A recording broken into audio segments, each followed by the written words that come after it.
नमस्कार। मैं दीपक कुमार मेरे यूट्यूब चैनल स्टडी विद दीपक में आपका स्वागत करता हूं।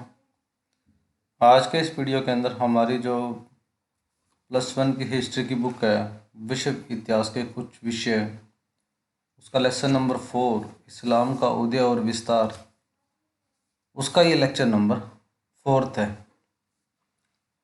तो प्रीवियस लेक्चर के अंदर हमने जो डिस्कशन है वो किया था कि खलीफाओं का शासन विस्तार और उम्मत और राजतंत्र का केंद्रीकरण के बारे में हमने पढ़ा था, और अब्बासी क्रांति से संबंधित हमने डिस्कशन है वो किया था। तो आज के इस वीडियो के अंदर हम धर्मयुद्ध और इसके अंतर्गत आने वाली जो अर्थव्यवस्थाएं थी, जो शहरीकरण और वाणिज्य है, उसके संबंध में हम पढ़ेंगे।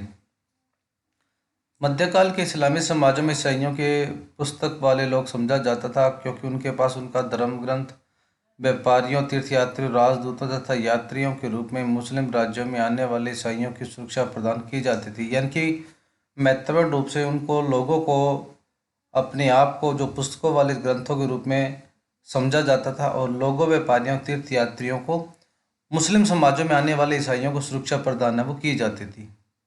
इस क्षेत्र में वे क्षेत्र भी शामिल थे जिस पर कभी बाजेटाइन साम्राज्य का कब्जा था, विशेष रूप से फिलिस्तीन की पवित्र भूमि।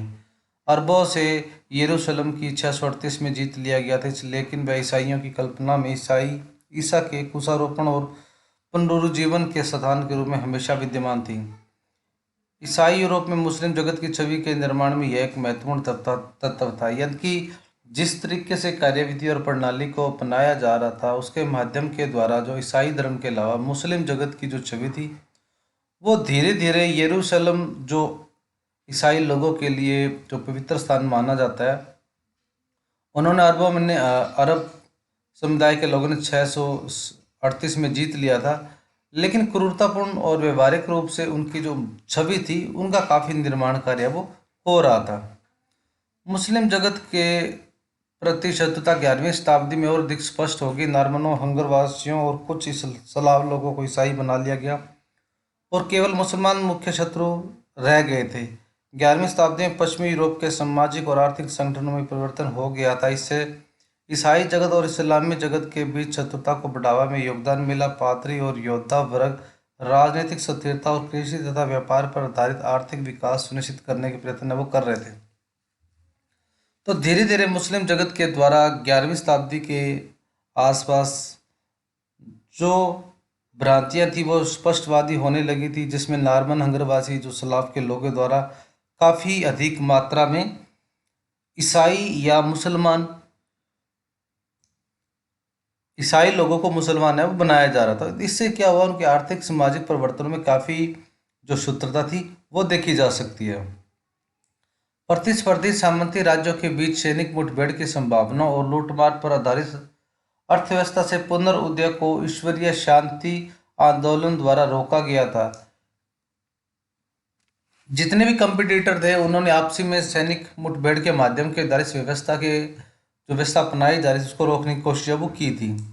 कुछ क्षेत्रों में पूजा स्थलों के निकट चर्च के कैलेंडर में पवित्र माने जाने वाले कुछ अवधि और कुछ कमजोर सामाजिक समूह जैसे पादरी और आम लोगों के खिलाफ सभी प्रकार की सैनिक हिंसा वर्जित वो की गई थी। लोगों के बढ़ते आक्रोश की वजह से काफ़ी कुछ ऐसे जगह या स्थान थे जिसमें पादरी और अन्य जो कमज़ोर वर्ग के लोगों के खिलाफ जो सैनिक कार्रवाई थी उसको वर्जित है या उसको मनाही है वो मानी गई थी। ईश्वरीय शांति आंदोलन ने सामंती समाज की कल्याणकारी प्रवृत्तियों की सारी जगह से हटाकर ईश्वर के शत्रुओं की ओर मोड़ दिया। इससे एक ऐसे वातावरण का निर्माण हो गया जिससे अविश्वासों के खिलाफ लड़ाई न केवल उचित अपितु प्रशंसनीय समझी जाने लगी थी। तो मुख्य रूप से इनके अंतर्गत जो आंदोलनकारी और विशेषताओं के अंतर्गत माना गया था, उसमें सबसे महत्वपूर्ण कार्य हैं। इनमें जो विश्वासों और उचित कार्रवाई की वजह सबसे महत्वपूर्ण है वो माना गया था।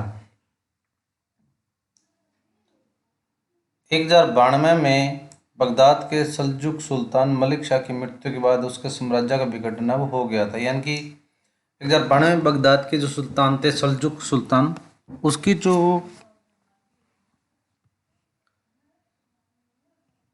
मृत्यु के बाद पूरी तरह से साम्राज्य का विघटन है वो हो गया था। इससे बाइजेंटाइन सम्राट अलेक्सी या प्रथम को एशिया माइनर उसरी शहरियों को फिर से हथियाने का मौका वो मिल गया, क्योंकि उसकी मृत्यु के बाद जो प्रशासन है वो इतना सुदृढ़ है, वो नहीं हो पाया। पोप अर्बन द्वितीय के लिए ईसाई धर्म की जीवन प्रवृत्ति को फिर से जीवित करने का एक अवसर मिला था। 1995 में पोप ने बाइजेंटाइन सम्राट के साथ मिलकर पुण्य देश में मुक्त कराने के लिए ईश्वर के नाम के लिए युद्ध के लिए आह्वान किया था, यानी कि पूर्ण रूप से ईश्वर के नाम पर उसको प्राप्ति करने के लिए जो यूनिटी है वो उन्होंने फिर से बनाने की कोशिश अब की थी। 1095 और 1291 के बीच पश्चिमी यूरोपीय ईसाइयों ने पूर्वी भूमध्य सागर के तटवर्ती मैदानों में मुस्लिम शहरों के खिलाफ युद्धों को योजना बनाई और फिर लगातार अनेक युद्ध लड़े। इन लड़ाइयों के बाद में धर्म युद्ध का नाम है वो दिया गया। तो मुख्य रूप से जो मुस्लिम शहरों के खिलाफ जो युद्ध की योजना बनाई गई थी और अनेक युद्ध लड़े गए थे, उसके माध्यम के द्वारा इन युद्धों को धर्म युद्ध के नाम से जाना गया था।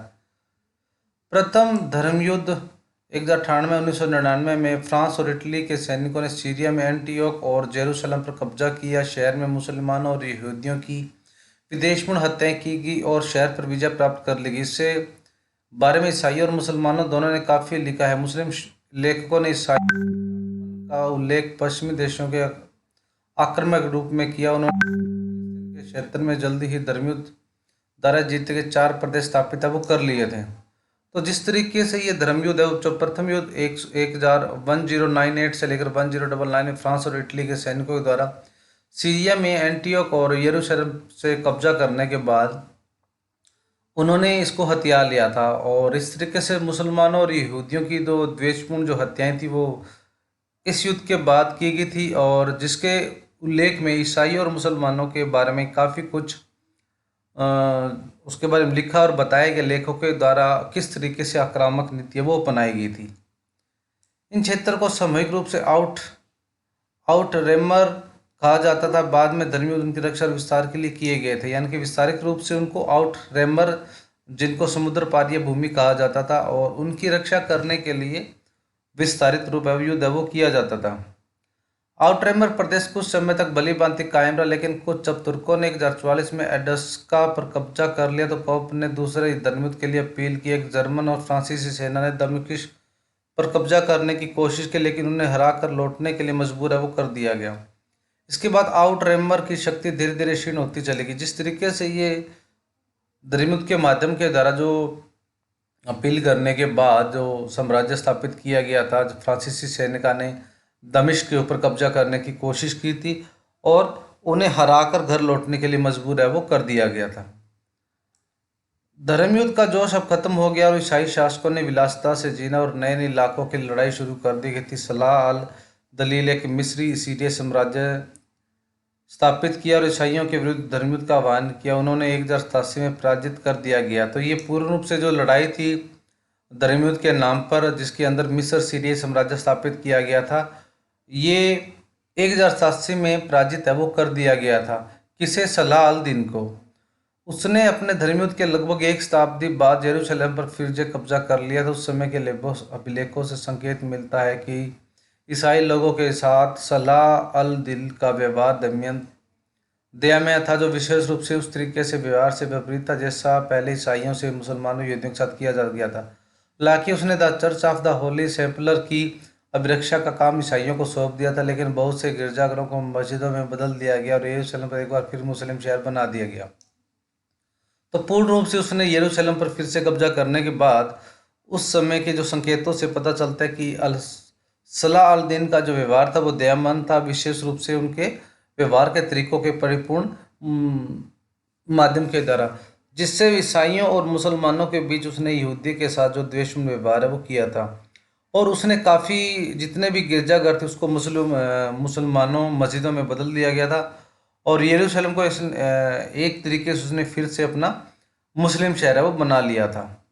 इस शहर के छिप जाने से 1189 में तीसरे धर्मयुद्ध के लिए प्रोत्साहन मिला, लेकिन धर्मयुद्ध करने वाले फिलिस्तीन में कुछ तटवर्ती शहरों और ईसाई तीर्थयात्रियों के लिए यरूशलेम से मुक्त रूप से प्रवेश के सिवाय और कुछ प्राप्त नहीं कर सके।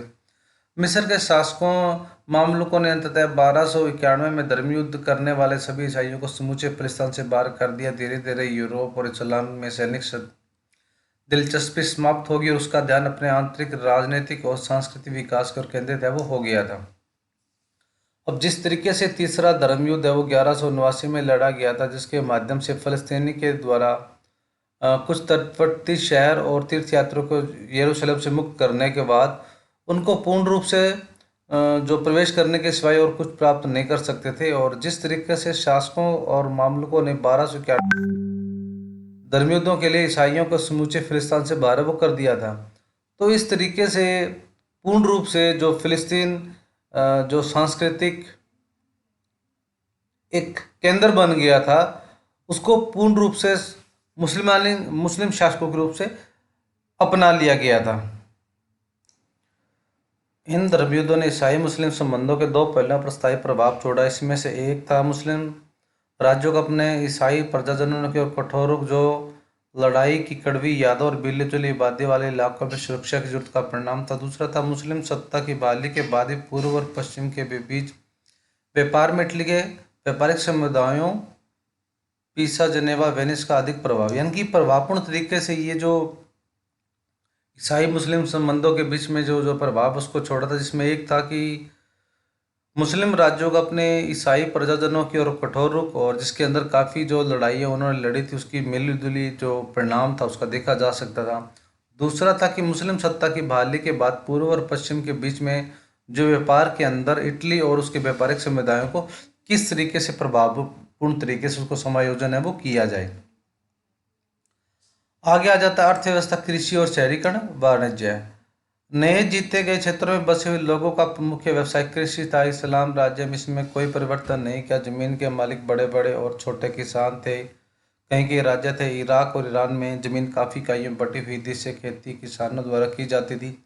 ससानी और इस्लामी कालों में संपदा स्वामी राज्य की ओर से कर एकत्रित करते थे। इन इलाकों में जो पशुचारण की स्थिति से आगे बढ़कर स्थिति कृषि व्यवस्था तक पहुंच गई थी। जमीन गांव की साझी संपत्ति थी। अंत में जो भूमि संपत्तियां इस्लामी विजय के बाद मालिकों द्वारा छोड़ गई थी, वे राज्य द्वारा अपने साथ हाथ ले ली गई थी और साम्राज्य के विशिष्ट मुसलमानों को दे दी गई थी, विशेष रूप से खलीफा के सदस्यों के परिवारों को।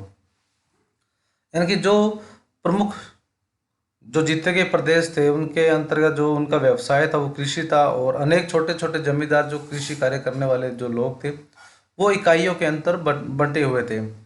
और ससानी और इस्लामी कालों में जो संपदा का स्वामी होता था वो राज्य की तरफ से जो रेवेन्यू या कर था वो इकट्ठा करता था। और इस स्थिति के अंतर्गत जो पशुचारण की स्थिति थी वो आगे चलकर कृषि व्यवस्था तक पहुंच गई थी, ज्यों ज्यों डेवलपमेंट होता चला गया। और ये सारी का सारा विशेष साम्राज्यों के हाथों से लेकर, यानी कि उसके मालिकों ने जब जमीनें छोड़ दी भू संपत्ति के इस्लामी विजय के बाद, उन्होंने राज्य का ये जो सारी जमीन थी वो राज्य ने अपने हाथों में ले ली और मुसलमानों को दे दी गई थी।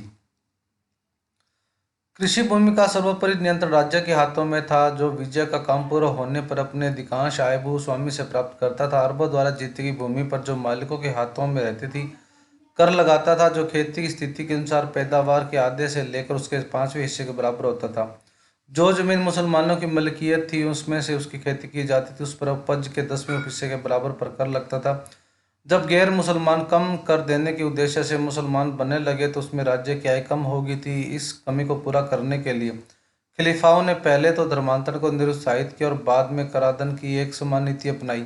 10वीं शताब्दी से राज्य में के अधिकारियों ने अपने वेतन भूमियों के कृषि राजस्व से, जिसे इक्ता कहा जाता था, लेने के लिए प्राधिकृत किया था। तो वापस राजा के अंतर्गत होने वाली जमीन को वापस उसकी जो खेती या राजस्व है वो करवाया जाता था, और उसके माध्यम के द्वारा मालिकों को हाथों से उसकी उपज का जो एक हिस्सा है वो 5वें हिस्से के बराबर 1/5 हिस्सा वो लिया जाता था, पैदावार से लिया जाता था। और जिस तरीके से मलकियत होती थी वो मुख्य रूप से मुसलमानों की मलकियत होती थी, और 10वें हिस्से के कई बार 5वां और कई बार 10वें हिस्से के बराबर जो कर उन पे लगता था। और मुसलमानों को बनने के लिए जो राज्य की जो ये इनकम होती थी वो मुख्य सोर्स है वो माना गया था। खेती में खुशहाली राजनीतिक स्थिरता के साथ साथ आई बहुत से क्षेत्रों में, विशेष रूप से नील घाटी में राज्य में सिंचाई प्रणालियां, बांधों, नहरों निर्माण की, कुओं की खुदाई पर पंचक्कियां अथवा नालियां लगी होती थी के लिए सहायता दी। इस सारी चीज़ें फसल के लिए जरूरी थी। मुसलमानी कानून में उन लोगों ने कर में रियायतें दी जो जमीन को पहली बार खेती में काम लाते थे। किसानों को फसल और राज्य के समर्थन के जरिए खेती योग्य भूमि का विस्तार हुआ और प्रमुख प्रौद्योगिकी परिवर्तनों के भाव में स्थिति में भी उत्पादकता में वृद्धि हुई। बहुत सी नई फसलों जैसे कपास, संतरा, केला, तरबूज, पालक, बैंगन खेती की गई और यूरोप को काफ़ी निर्यात भी किया गया। तो मुख्य रूप से ये जो सिंचाई व्यवस्था और कुछ जो व्यवस्था अपनाई जाती थी उसके अंतर्गत काफ़ी सारी चीज़ों की जो फसलें वो उगाई जाती थी, जिसके अंतर्गत कपास, संतरा, केला, तरबूज, पालक, बैंगन, ये सभी फसलों का जो कृषि थी करने के बाद इसका निर्यात होता था वो यूरोप के काफ़ी देशों में किया जाता था। तो इस तरीके से जो व्यक्ति इसके अंतर्गत पहली बार कृषि करते थे उनको कर के रूप में भी कम जो कर है उन पर लगाया जाता था। तो ये सारी की सारी प्रणाली वो दी जाती थी।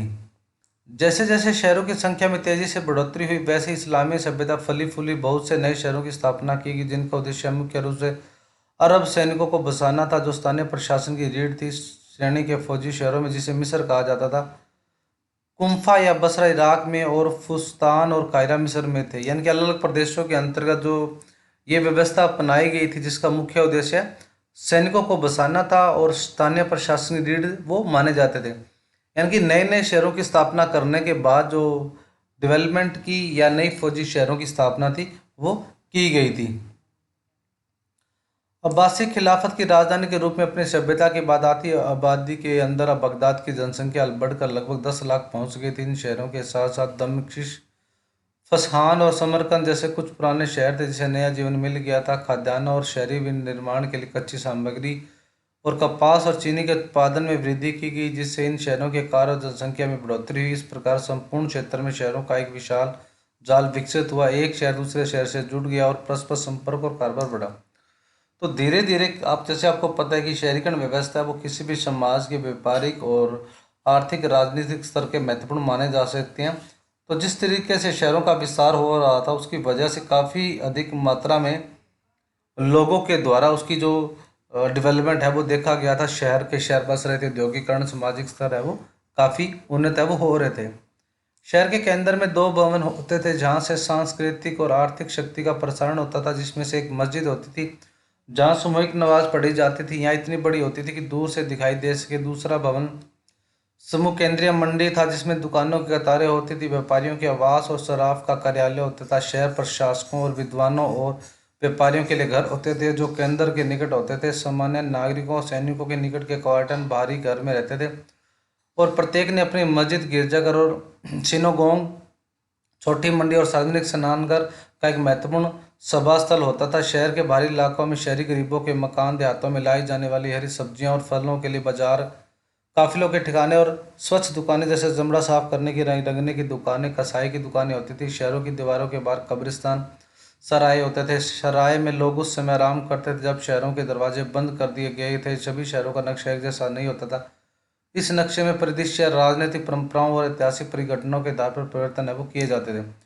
तो मुख्य रूप से ये जो बनाया गया जो स्ट्रक्चर ढांचा था शहरीकरण का वो काफ़ी अलग शैली से बनाया गया था, जिसको दो भवन समूह के अंदर बांटा जा सकता था। जिसके अंदर एक जो सांस्कृतिक, एक जिसके अंदर मस्जिद होती थी जिसके अंदर नमाज पढ़ी जाती थी, और दूसरा भवन केंद्रीय मंडी का होता था जिसके अंदर दुकानें लगी होती थी। यानी कि व्यापारिक स्तर के मामले से काफ़ी जो छोटी मंडी के रूप में काफ़ी जो जरूरत की चीज़ें हैं उन मंडियों के माध्यम से उनकी परचेजिंग है वो की जाती थी। चाहे वो सब्जी हो, चाहे वो फल हो, चाहे वो देहाती में उपयोग की जाने वाली अन्य जो सामग्री हो, तो सभी का सभी चमड़ा साफ करने के लिए हो, चाहे नॉनवेज की दुकानें हो, तो सभी का जो जो स्ट्रक्चर है वो एक तरह से बनाया गया होता था।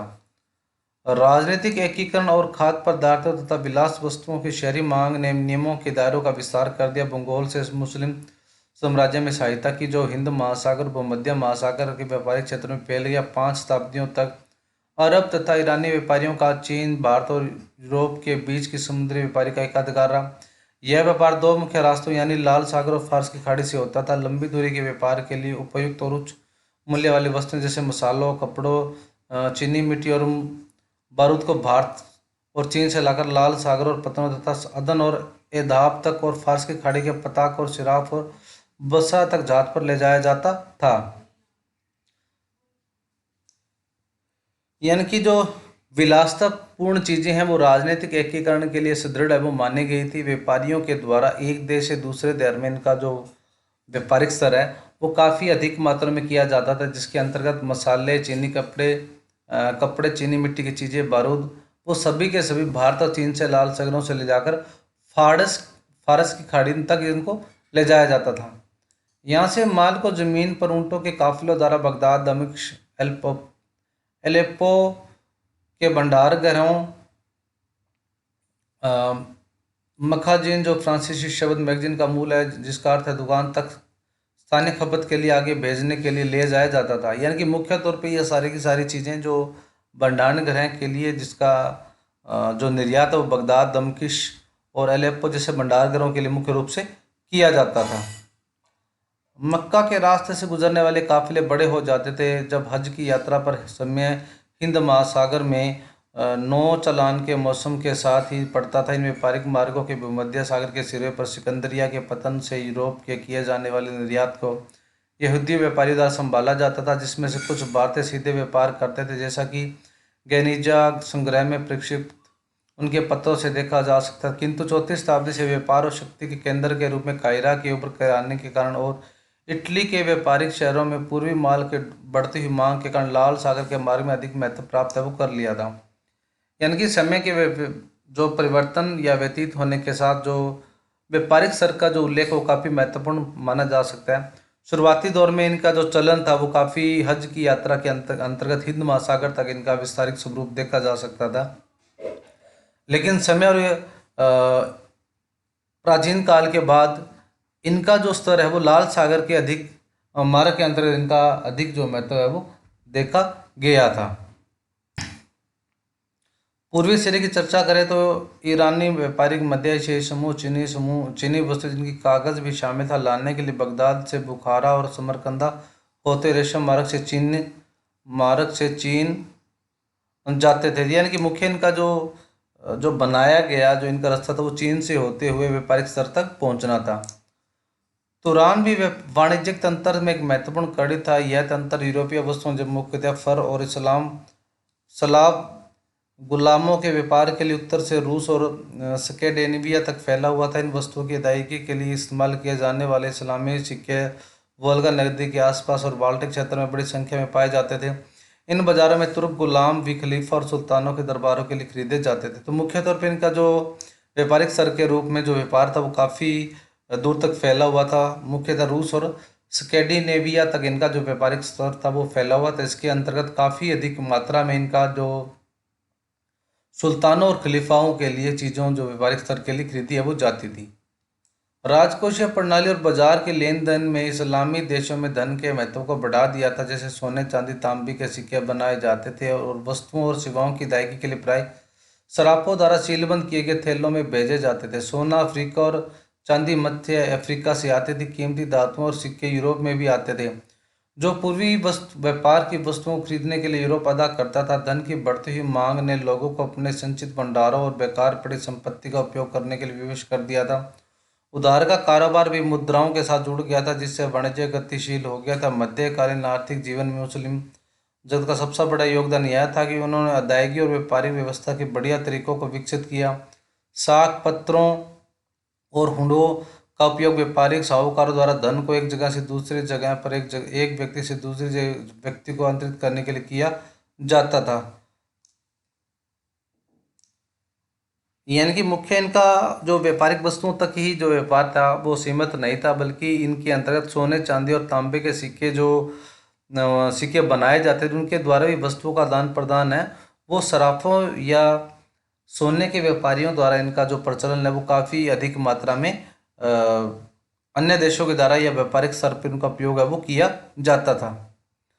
वाणिज्य पत्रों के व्यापक उपयोग से व्यापारियों को हर स्थान पर नगद मुद्रा के साथ अपने ले जाने के लिए मुक्ति मिल गई, जिससे उनकी यात्राएं भी सुरक्षित हो गई। खलीफा भी वेतन अदा करने तथा कवियों तथा चारणों को इनाम देने के लिए सिक्का का उपयोग है वो करता था। तो इस तरीके से जो मुद्रा का चलन की वजह से काफ़ी उनको सहूलियत है वो मिल गई थी। यद्यपि व्यापारियों के लिए व्यापारिक व्यापार स्थापित करना तथा अपने कार्यों के संचालन के लिए गुलामों को काम पर लगाने के रिवाज था, लेकिन मुजरबा जैसे औपचारिक व्यापारिक प्रबंध आमतौर पर किए जाते थे, जिसमें निष्क्रिय साझेदार अपनी पूंजी कारोबार के कामों में देश विदेश पर जाने वाले सक्रिय सौदागरों को सौंप देते थे। लाभ व हानि पर किए गए निर्णयों के अनुसार बांट लिया जाता था। इस्लाम लोगों को धन कमाने से नहीं रोकता था, बशर्ते कि कुछ निषेध संबंधी नियमों का पालन किया जाए। उदाहरण के लिए ब्याज लेन देन और गैर कानूनी थे। हालांकि लोग बड़े चतुराईपूर्ण तरीकों से सूदखोर करते थे, जैसे किसी खास किस्म के सिक्कों में उधार लेना, अन्य किसी किस्म के सिक्कों से अदायगी करना और मुद्रा विनिमय पर कमीशन के रूप में पीछे तौर पर ब्याज खा लेते थे। यानी कि जो सूदखोरी थी, यानी कि ब्याज की जो रणनीति थी, वो भी व्यापारिक स्तर पे काफ़ी स्तर पे देखी जाती थी, जिसके अंतर्गत जो व्यापारिक स्तर के द्वारा लोगों का एक दूसरे से जो विवाद की रणनीति के माध्यम से पैसे का लेन देन किया जाता था, जिसके द्वारा सूदखोर जो हिमायती है वो ब्याज की रणनीति के माध्यम से पैसा वो उधार है वो देती थी। 1001 रातें की नई कहानियों में हमें मध्यकालीन मुस्लिम समाज की तस्वीरें मिलती। इन कहानियों में नाविकों, गुलामों, सौदागरों, सराफों जैसे कई पात्रों का वर्णन अब किया गया।